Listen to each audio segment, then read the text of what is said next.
নারীদের ব্যাপারে যেমনি আল্লাহ চোখকে নিম্নগামী করতে বলেছেন, পুরুষদেরকেও নিম্নগামী করতে বলেছেন, তবে নারীদের পর্দাটা বেশি।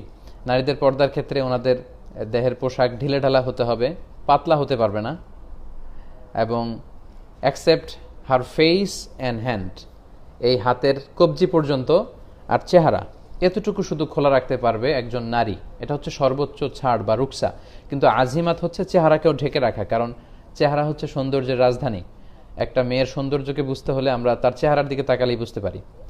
ফলে চেহারাটা ঢেকে রাখাটাই হচ্ছে উত্তম, শুধু চোখ দুটো খোলা থাকবে।